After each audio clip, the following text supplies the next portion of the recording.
ओम शांति। आज 26 अप्रैल 2021 के मधुर महावाक्य। और आज बाप दादा ने बहुत सुंदर एक गुह्य रहस्य स्पष्ट किया है कि सतयुग में प्रजा बनने का आधार क्या है। तो बाबा कहे, जो पढ़ाई ठीक से नहीं पढ़ते, पढ़ाई पर जिनका अटेंशन नहीं है, ज्ञान से प्रभावित जरूर होते हैं, बहुत अच्छा कहते भी है, लेकिन खुद पुरुषार्थ नहीं करते, पढ़ाई नहीं पढ़ते, तो बाबा कहे वो जरूर प्रजा में ही चले जाते हैं। सुनते हैं बाबा के मधुर महावाक्य। ओम शांति। मीठे बच्चे, देवता बनना है तो अमृत पियो और पिलाओ। अमृत पीने वाले ही श्रेष्ठाचारी बनते हैं।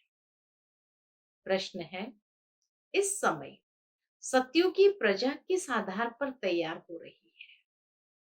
उत्तर, जो इस ज्ञान से प्रभावित होते हैं, बहुत अच्छा कहते हैं, लेकिन पढ़ाई नहीं पढ़ते, मेहनत नहीं कर सकते, वो प्रजा बन जाते हैं।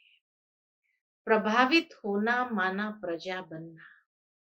सूर्यवंशी राजा रानी बनने के लिए तो मेहनत चाहिए, और मेहनत क्या है? पढ़ाई पर पूरा अटेंशन, याद करते और कराते रहे तो ऊंच पद मिल सकता है। आज की मुरली का गीत है, तूने रात गवाई सो के, दिवस गवाया खा के। ओम शांति। बच्चों ने गीत सुना कि हमारा जीवन हीरे जैसा था, अब कौड़ी जैसा हो पड़ा है। यह तो कॉमन बात है, छोटा बच्चा भी समझ सकता है। बाबा बहुत सहज रीति से समझाते हैं, जो कोई छोटा बच्चा भी समझ सके।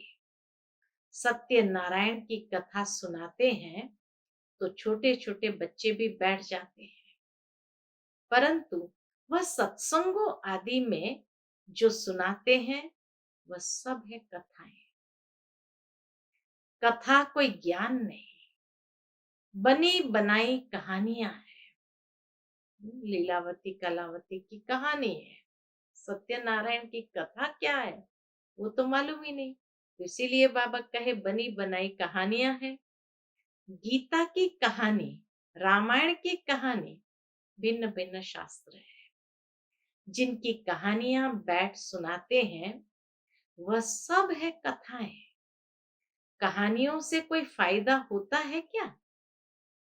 यह है सत्यनारायण की अर्थात नर से नारायण बनने की सच्ची कहानी। यह सुनने से तुम नर से नारायण बन जाएंगे। ये अमर कथा भी हुई। तुम निमंत्रण देते हो कि आओ अमर कथा तुमको सुनाए, तो तुम अमर लोक में चले जाएंगे, तो भी कोई नहीं समझते। शास्त्रों की कहानी सुनते आते हैं, मिलता कुछ भी नहीं। जाएंगे लक्ष्मी नारायण के मंदिर में, चलो दर्शन करके आए, महात्मा का दर्शन कराए। यह एक रस्म रिवाज चली आई है। ऋषि मुनि आदि जो होकर गए हैं, उनको माथा टेकते आए हैं। पूछो, रचता और रचना की कहानी का पता है? तो कहेंगे नहीं। अभी तुम बच्चे समझते हो कि यह रचता और रचना की कहानी तो बहुत सहज है, अलफ और बे की कहानी है। बल प्रदर्शनी में जो आते हैं वे कहानी तो ठीक सुन लेते हैं, परंतु पवित्र नहीं बनते हैं। समझते हैं यह विकारों में जाने की रस्म रिवाज भी अनादि है।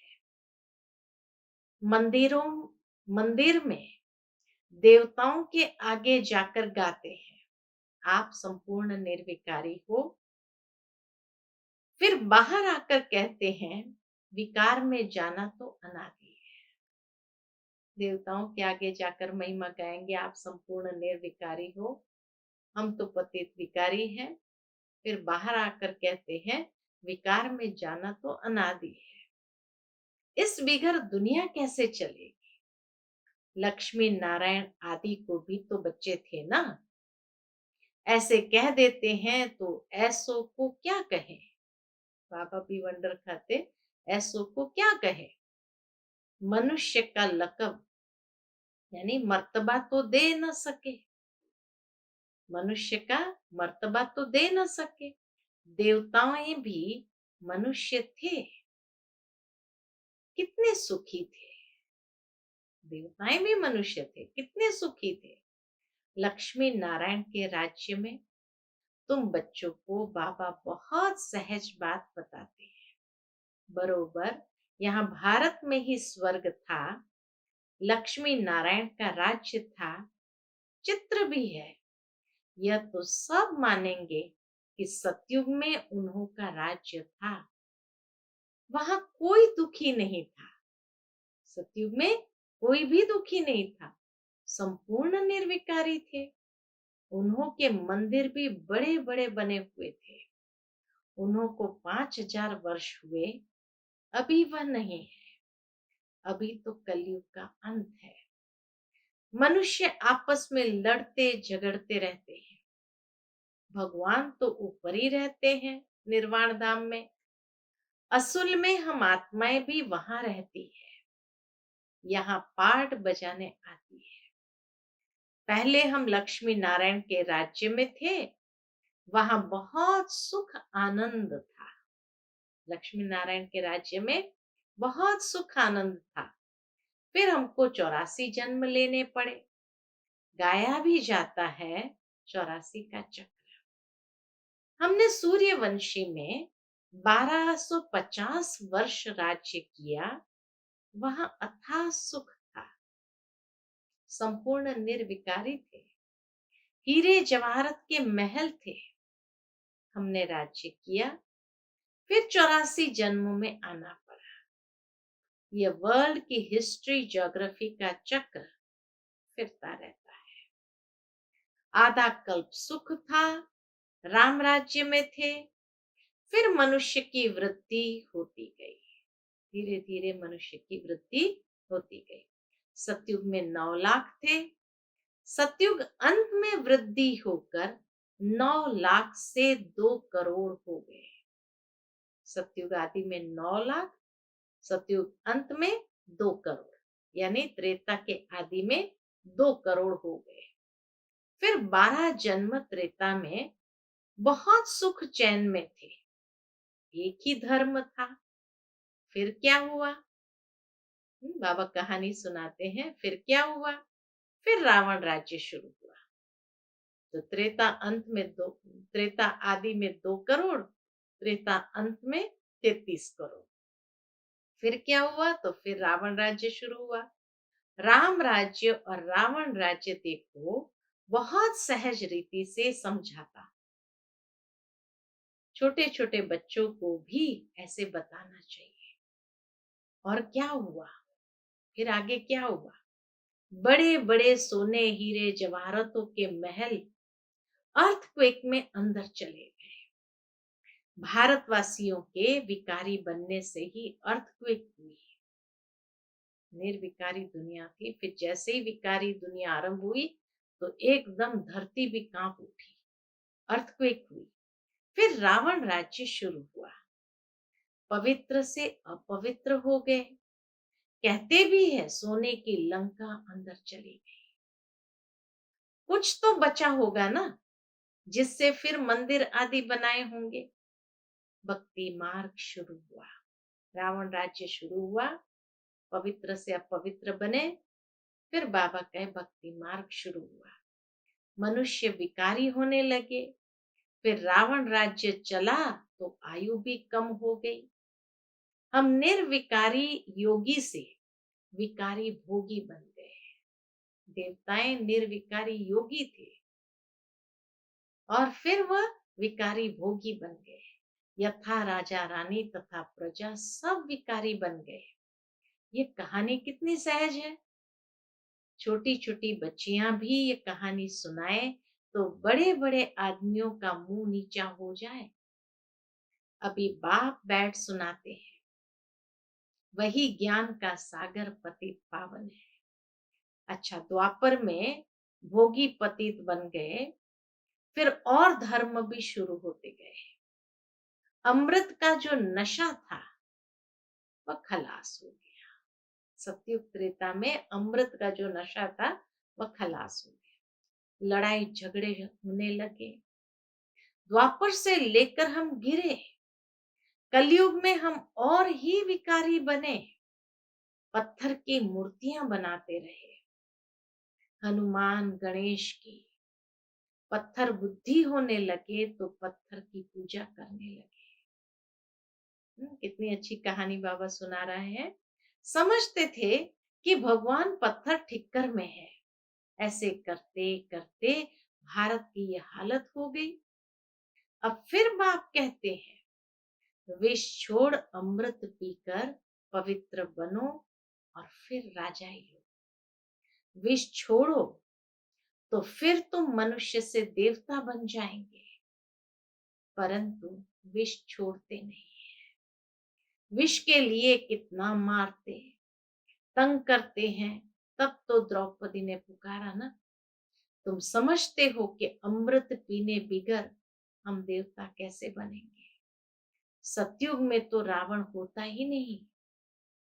बाप कहते हैं, जब तक श्रेष्ठाचारी नहीं बनेंगे स्वर्ग में नहीं आ सकेंगे। जब तक श्रेष्ठाचारी नहीं बनेंगे स्वर्ग में नहीं आ सकेंगे। जो श्रेष्ठाचारी थे वह भ्रष्टाचारी बने हैं।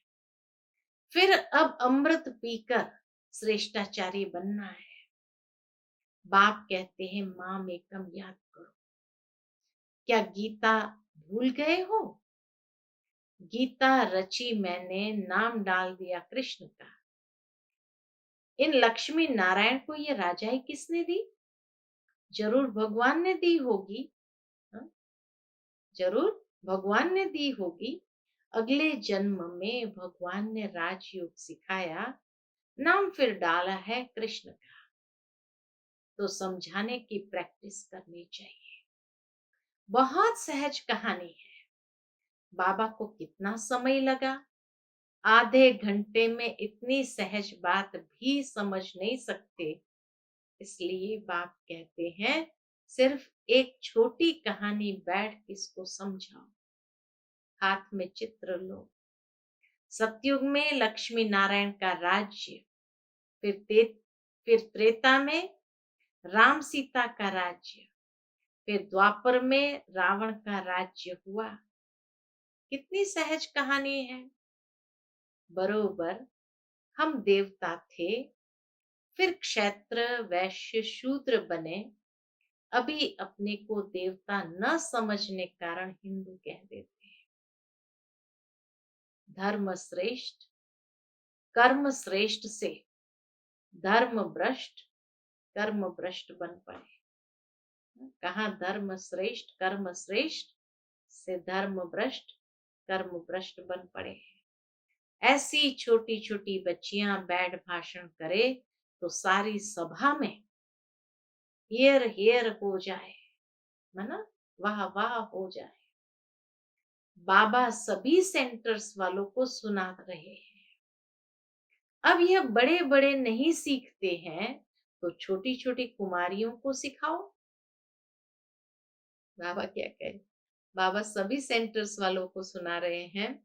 अब ये बड़े बड़े नहीं सीखते हैं तो छोटी छोटी कुमारियों को सिखाओ। कुमारियों का नाम भी है।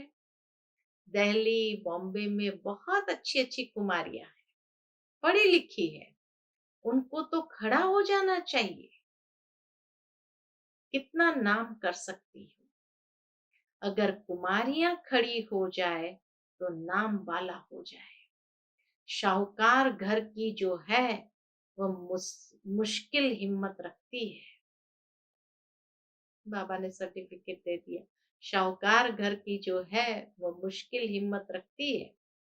शाहूकारी का नशा रहता है, दहेज आदि मिलता है तो बस कुमारियां शादी कर काला मुंह कर देती और सबके आगे झुकना पड़ता है, तो बाप कितना सहज समझाते हैं।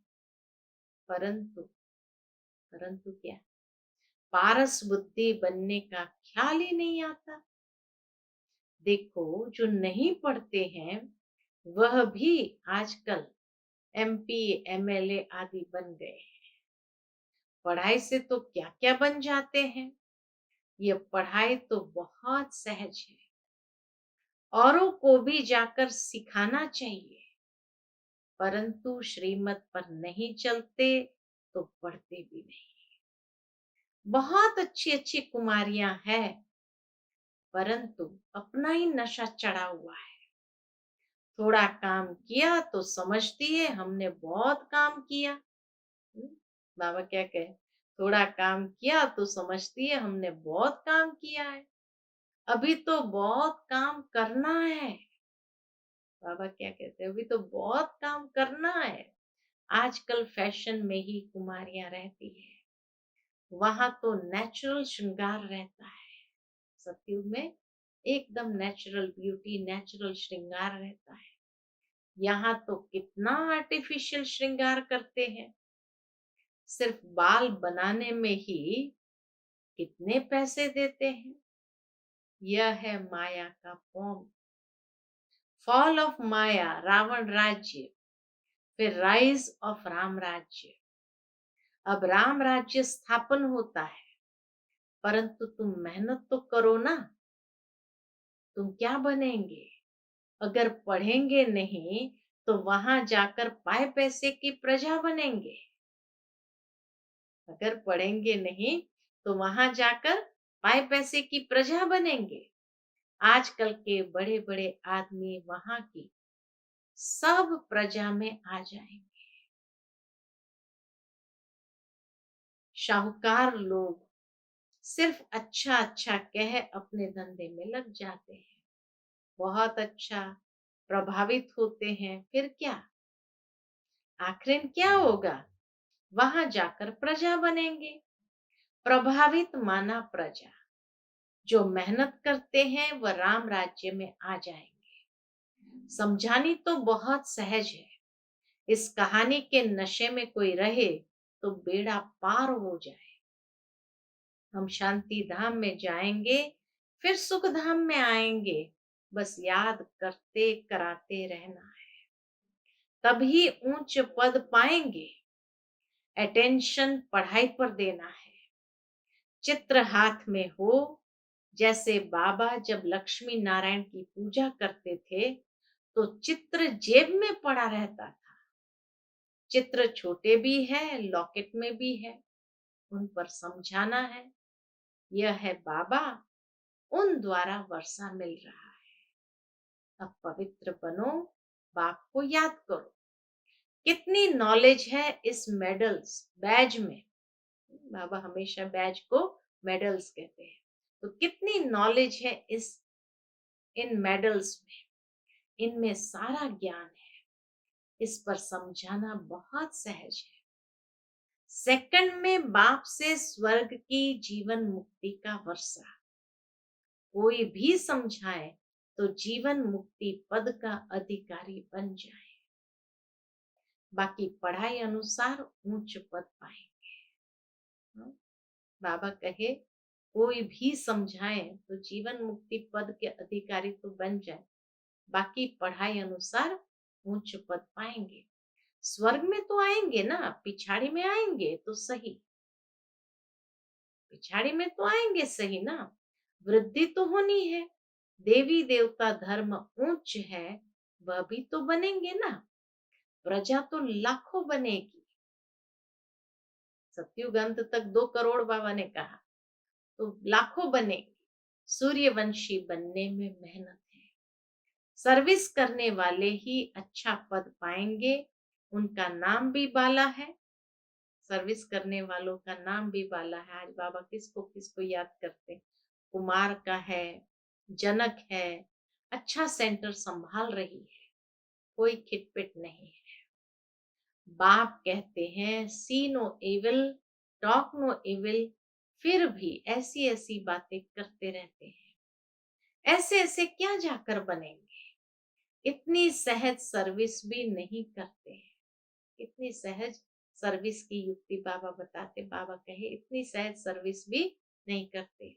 छोटी छोटी बच्चियां भी ये समझा सकती है, सुना सकती है। बंदर सेना भी मशहूर है। सीताएं जो रावण की जेल में फंसी हुई है, उनको छुड़ाना है।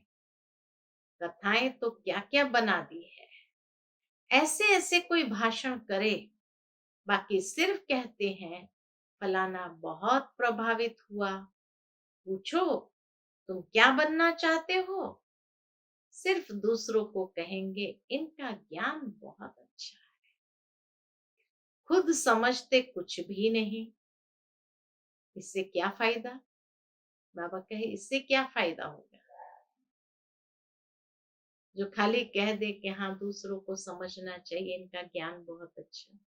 अच्छा, मीठे मीठे सिकिलते बच्चों प्रति माता पिता बाप दादा का याद प्यार और गुड मॉर्निंग। रूहानी बाप की रूहानी बच्चों को नमस्ते। हम सब रूहानी बच्चों की रूहानी माता पिता बाप दादा को याद प्यार, गुड मॉर्निंग और नमस्ते। नमस्ते। शुक्रिया बाबा, शुक्रिया।